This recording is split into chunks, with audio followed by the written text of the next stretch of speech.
সকালবেলা একটু হাঁটতে বেরিয়েছি আজকের। তো প্রতিদিন বাড়ির কাছটাতে একটু হাঁটাহাঁটি করি। আজকে এই বড় রাস্তাতে চলে এসেছি। আর হাঁটাহাঁটি করছিলাম, তো সৌম্য এখন পড়তে যাচ্ছে। তো এই রাস্তা ধরে কয়েক পাক হাঁটলাম, এখন বাড়ির দিকে যাব। আগের দিন এতটা কলমি শাক তুলে ফেলেছি মাঠে থেকে যে সেই কলমি শাকগুলো নিয়ে কি করব আমি ভেবে পাচ্ছি না। ৩-৪ দিন ধরে খেলেও কিন্তু শেষ হবে না। তো শেষ পর্যন্ত একটা বুদ্ধি বের করেছি। সৌভিকের বাবা রোজ ডিউটিতে যায় আমার ছোট বোনের বাড়ির পাশ থেকে। তো ভাবলাম যে বোনের বাড়িতে কিছু কলমি শাক অন্তত পাঠিয়ে দিই, তাহলে নষ্টও হবে না।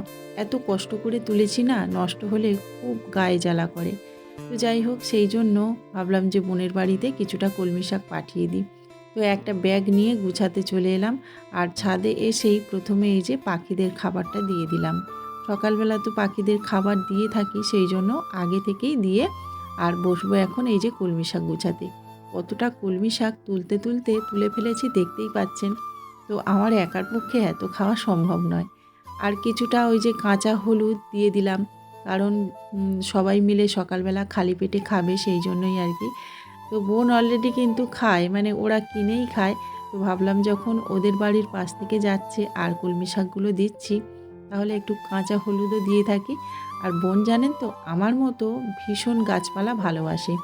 তো আমার বাড়িতে এই পাথরকুচি গাছগুলো লাগিয়েছি দেখে বোন বলেছে যে আমাকেও একটা দিস। তো সেই জন্য ওই যে পাথরকুচি গাছ এনেছি।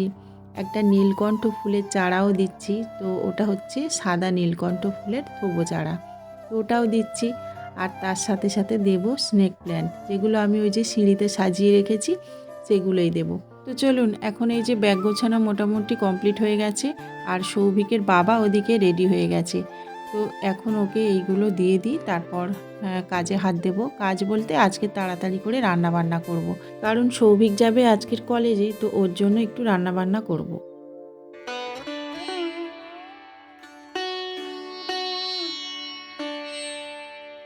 যে যে জিনিসটা খেতে ভালোবাসে না, তার কাছে সেই জিনিসটাই বেশি দামি। সেটা যত দাম কম হোক না কেন, সেই জিনিসটাই কিন্তু তার কাছে দামি। তো সেইরকম একটা খাবার হচ্ছে কলমি শাক, যেটা আমার বোনের খুবই পছন্দের। তো যাই হোক বন্ধুরা, আমরা কিন্তু মাছ মাংস দামি মানে এসব কিছু বিচার করে চলি না। তো আমাদের যেটা পছন্দ সেটাই কিন্তু আমরা ভালোবাসি, আর সেটাই আমরা সবসময় মানে রাখতে চাই আর কি। তো যাই হোক, এইদিকে আমি দেখুন রান্না চাপিয়ে দিয়েছি। আজকের ভাবলাম যে উনানে মানে কাঠের জালেতে আজকের ভাতটা করব, আর গ্যাসেতে করব আমি ওই মাছের ঝোল। মাছ আছে, তো ওইটা দিয়ে একটু ঝোল বানিয়ে দেবো সৌভিককে তাড়াতাড়ি করে। তো আগের দিন আমি না বাসনপত্র সমস্ত কিছু মেজে রেখেছি, ঘর দুয়ার সব ঝাড় দিয়ে রেখেছি, আর সকালবেলা উঠে একটু মুছে নিয়েছি। তো সেই জন্য খুব তাড়াতাড়ি আর কি বাসি কাজগুলো হয়ে গেছে। আর দেখতেই পাচ্ছেন গেটের ধারটা একটু ধুয়ে দিয়েছিলাম। তো তারপরে এখন ভাত চাপিয়ে দিয়েছি, আর আলু সেদ্ধ দিয়েছি, আর ডিম সেদ্ধ দিয়েছি। কারণ সৌম্য বলছে যে আমি সকালে টিফিনটা ওটাই করব। মানে আলু সেদ্ধ আর ডিম সেদ্ধ, আর তার সাথে সর্ষের তেল কাঁচা লঙ্কা দিয়ে ভালোভাবে মেখে দিলে না, ওরা মানে ওই ভাতটা খুব ভালো খায়। তো অনেক অনেক মানে মাছ মাংসর থেকেও এই খাবারগুলো কিন্তু আমার ছেলেদের কাছেও দামি। ডাল, সোয়াবিন এগুলোও খুব পছন্দ করে জানেন তো। তো সেই জন্য আমার খাটনিও খুব একটা বেশি করতে হয় না। সামান্য একটু ডাল বা কলমি শাক ভাজা করে দিলেই ওদের কাছে রাজার খাবার। তো যাই হোক, ওদিকে ভাতটা আমি মেখে দিলাম, সৌম্যকে খেয়ে নিল। আর তারপরে গ্যাসের উনানে এই যে মাছের ঝোলটা করে নিয়েছি। আর তারপর আমি এই যে স্নান টান করে চলে এসেছি ছাদে। আর জানেন তো, ভোগ জল দেওয়া আমার হয়ে গেছে, তবে ফুলগুলো না তোলা হয়নি। তো এখন এই যে ফুলগুলো তুলে সৌভিককে একটু দিয়ে দেব, কারণ ওকে দিয়েই আজকের ভোগ জলটা করিয়েছি। আর জানেন তো, মাঝে মধ্যে আমি কিন্তু সৌভিককে দিয়ে ভোগ জল দেওয়া করাই, কারণ ওরাও একটু ভোগ জল দিতে শেখুক। তারপর ওদের মধ্যে একটু মানে ভক্তি ভাবটা জাগরিত হোক, সেটাই আমি চাই। আর জানেন তো, ঠাকুরকে যখন ভোগ জল দেওয়া হয় তখন কিন্তু মানে মনের মধ্যে একটা আধ্যাত্মিকতা জেগে ওঠে। তো ওদের সেই জন্য মাঝে মধ্যেই আর কি ভোগ জল দেওয়া করাই। আর এদিকে দেখুন গাছে কতগুলো ফুল আছে, আমি না ওটা লক্ষ্য করিনি। তো লক্ষ্মী জবা গাছে কিন্তু আজকের অনেক ফুল ফুটেছিল। যাই হোক, কিছু ওই অপরাজিতা ফুল তুলে দিলাম, আর সাদা ফুল তুলে দিলাম। তারপরে এই যে আমি এখন চলে এসেছি ছাদে।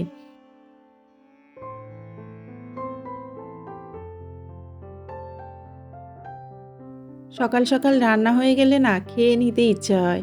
তো স্নানের পর না বেশিক্ষণ মানে থাকতে পারা যায় না। তো যেদিন কাজ থাকে সেদিন তো থাকেই। তো স্নান করে উঠে প্রতিদিন রান্নাবান্না করি। আর আজকে সকালে চেঞ্জ করে রান্নাবান্না করে নিয়েছিলাম তো, তারপর স্নান করে উঠতে যেন প্রচুর পরিমাণে খিদে পেয়ে গেছে। তো সেই জন্য ভাত খেয়ে নিয়েছি। আর এখন বাজে মোটামুটি 2:45। তো এখন এই শাপলাগুলো নিয়ে বসলাম ছাড়াতে। আর এই শাপলাগুলো না ২ দিন ধরে পড়েই আছে। মানে ছাড়ানো হচ্ছে না আর কাটার অভাবে খাওয়া হচ্ছে না। কতগুলো শাপলা দেখুন, তো নষ্ট হয়ে যাবে বলুন? সেই জন্য এখন বসলাম শাপলাগুলো কুটতে। আর এগুলো নিয়ে এখন বড়া বানাবো। তো সন্ধেবেলাতে তো আমাদের টিফিন হয় মুড়ি, চা এগুলোই হয়। তো এই শাপলার বড়া দিয়ে না মুড়ি খেতে ভীষণ ভালো লাগে। শুধু অবশ্য অর্ধেকটাই উঠে যায়। তবে এখন তো মানে বাচ্চারা কেউ বাড়িতে নেই, সেই জন্য এগুলো রয়ে যাবে। তবে আমি না ভাজতে, ভাজতে মোটামুটি অনেকগুলো করেই খেয়ে নিই। তো চলুন এখন শাপলাগুলোকে এই যে ভালোভাবে ছাড়িয়ে নিয়েছি।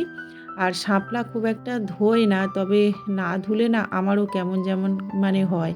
তো সেই জন্য আমি আবার অল্প করে একটু ধুয়ে নিই। আর একটু লবণ মাখিয়ে রেখে দিলে অনেকটাই না জল বের হয়।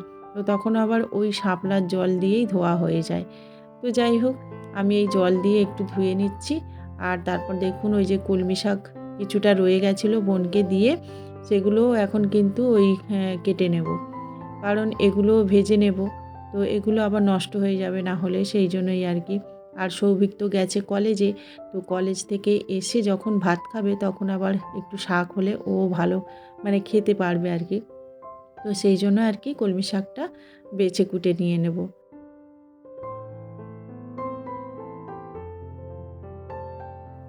আজকাল দেখছি বঁটির থেকে ছুরি, কাঁচি এসব দিয়ে সবজি কাটতে বেশি ভালো লাগছে। যদিও টাইমটা একটু বেশি লাগছে, তাও না এইরকমভাবে সবজি কাটতে বেশি ভালো লাগছে। দেখুন কুচি, কুচি করে কেটে নিয়েছি শাপলাগুলোকে। আর শাপলার বড়া বানাতে গেলে কিন্তু এরকম কুচি, কুচি করেই কাটতে হবে।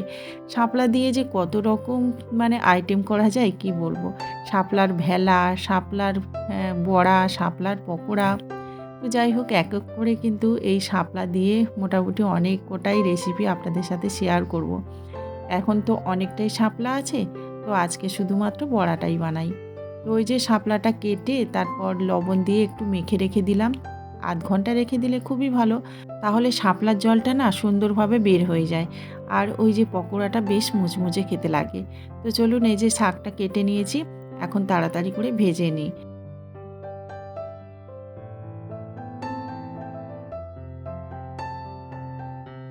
শাকটা আমি গ্যাসের উনুনে ভালোভাবে ভেজে নিয়েছি। আর তারপরে এই যে চলে এলাম শাপলাটার সদ্গতি করতে। আর দেখুন এতক্ষণে বেশ অনেকটা কিন্তু জল ছেড়ে গেছে শাপলা থেকে। তবে আরও একটুক্ষণ যদি আমি রেখে দিতাম ঢেকে তাহলে কিন্তু আরও ভালো হতো। তবে না এই সন্ধে হয়ে আসছে, সেই জন্য ভাবলাম যে তাড়াতাড়ি করে মানে দিনের আলো থাকার মধ্যে আর কি তাড়াতাড়ি করে শাপলার বড়াটা বানিয়ে নিই। তো যাই হোক এই যে এখন শাপলাগুলোকে চিপে চিপে ভালোভাবে এই যে রসটা বের করে দিচ্ছি। আর জানেন তো এই শাপলাটা যত চিপে চিপে এই জলটা বের করে দেব ততই কিন্তু মুচমুচে হবে। তো সেই জন্য আর কি গায়ের জোরে আর কি এরকমভাবে নিকড়ে নিচ্ছি। আর অনেকটাই কিন্তু শাপলার জল বের হয়ে থাকে, দেখতে পাচ্ছেন কতটা জল বার হয়েছে।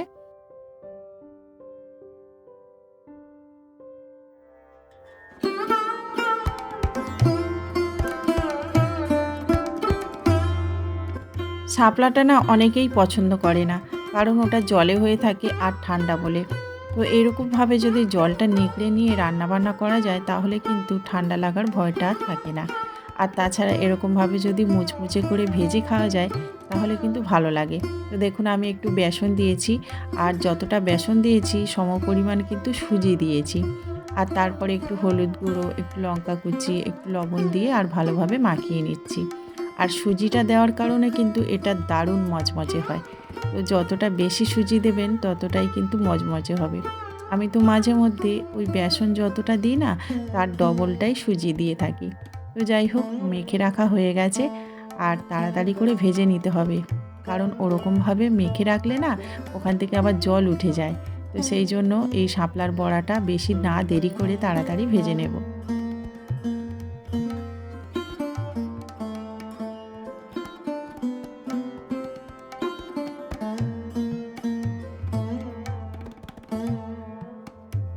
আমার না ভীষণ ভালো লাগে এরকম ছোট্ট ছোট্ট উনুনে একটু ছোট্ট ছোট্ট রেসিপি করে খেতে। যেমন ধরুন সুজি বা এরকম ধরনের কিছু পকোড়া বা একটু পায়েস। তো এইরকম ছোট্ট ছোট্ট রেসিপিগুলো কিন্তু এইরকম ছোট্ট উনুনে করতে বেশ ভালো লাগে। তো যাই হোক, কড়াটা গরম হয়ে গেছে, তেল দিয়ে দিয়েছি।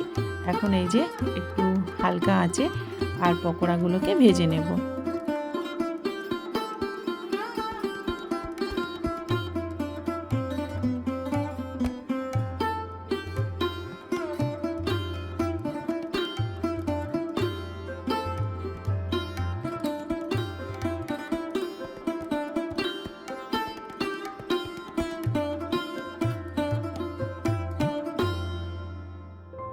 শীতের সময় না দেখবেন সন্ধেবেলা বা সকালবেলা চায়ের সাথে একটু এরকম ধরনের পকোড়া বা তেলে ভাজা, তার সাথে মুড়ি, চানাচুর, একটু ঝুরি ভাজা আর একটু পেঁয়াজ কুচি, লঙ্কা কুচি, টমেটো কুচি, ধনেপাতা কুচি এগুলো দিয়ে যদি মেখে নেওয়া যায়, তাহলে কিন্তু একদম টিফিনটা জমে যায়।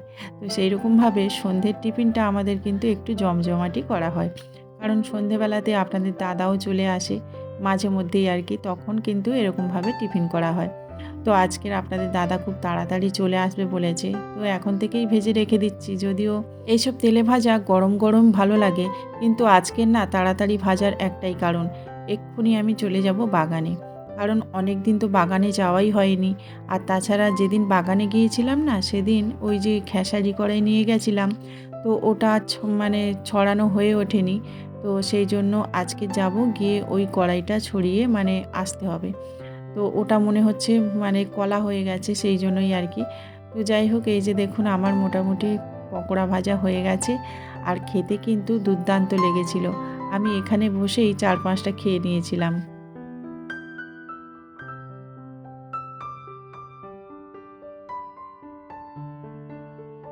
চলে এলাম এখন বাগানে। তো ওই যে বললাম না বাগানে যেতে হবে, এই যে দেখুন একটা বড় কোদাল নিয়ে আজকে চলে এসেছি। কারণ ওই যে ছোট পাশি কোদালটা ছিল না, ওটা নিয়ে আমি কোপানো কাজটা করছিলাম, কিন্তু ওর ওই যে বাঁটটা খারাপ হয়ে গেছে, সেই জন্য বারে বারে খুলে যাচ্ছে। তো সেই জন্য ভাবলাম বড় কোদালটা নিয়েই যাই। আর এই বড় কোদালটা না মানে কোপাতে একটু কষ্ট লাগে ঠিক কথা, কিন্তু তাড়াতাড়ি কোপানো হয়ে যায়। তো যাই হোক বন্ধুরা, এই যে প্লাস্টিকের মধ্যে আমি খেসারি কড়াইগুলো রেখে গিয়েছিলাম, সেদিন না সময় হয়ে ওঠেনি, অনেক দানা এনেছিলাম। তো সেগুলো বসাতে বসাতেই অনেকটা সময় চলে গেছিলো, সেই জন্য খেসারি কড়াইটা রেখে গেছিলাম। আর অবস্থাটা দেখুন, কত বড় বড় কলা বের হয়ে গেছে। চলুন এখন তাড়াতাড়ি করে জায়গাটা কুপিয়ে নিই। আর এই খেসারি কড়াই মানে যেখানে ফেলবো মোটামুটি অনেকটা জায়গা লেগে যাবে। তো কুপাতে কুপাতেই হয়তো সন্ধে হয়ে যাবে। এমনিতেই আমি 4টের পরে বার হয়েছি, আর এখানে আসতে আসতে মোটামুটি 10 মিনিট সময় লেগে গেছে। তারপর টুকটাক এটা ওটা কাজ করতে করতে অনেক সময় চলে যায়। তারপরে তো জোঁক আছে। এই দেখুন, কাজ করতে না করতে জোঁক বার হয়ে গেছে। শান্তি মনে কোথাও কাজ করতে পারি না। বাগানে এসেও শান্তি মনে কাজ করতে পারছি না দেখুন, জোঁকের ভয়েতে। তো সেই জন্য আমি একটু মানে থমকে থমকে যাচ্ছি, মাঝে মধ্যে দেখে নিচ্ছি জোঁক আসছে কিনা। আর তারপরে এতটা জায়গা কোপ দিতে দিতে না সন্ধে হয়ে গেছিলো। তো আবার গাছে খানিকটা জল দিয়েছি। আর তারপর ওই যে একটা ছ্যাঁদলা মতো জায়গা আমি কূপ দিয়েছি, দিয়ে খেসারি কড়াইগুলো ফেলেছিলাম। তো যাই হোক বন্ধুরা, ভিডিওটা তাহলে এই পর্যন্তই রাখছি। অবশ্যই ভালো লাগলে লাইক, কমেন্ট, শেয়ার করবেন আর সাবস্ক্রাইব করে আমার পাশে থাকবেন। তো আপনারা খুব ভালো থাকুন, সুস্থ থাকুন আর সবাইকে ভালো রাখুন। নমস্কার।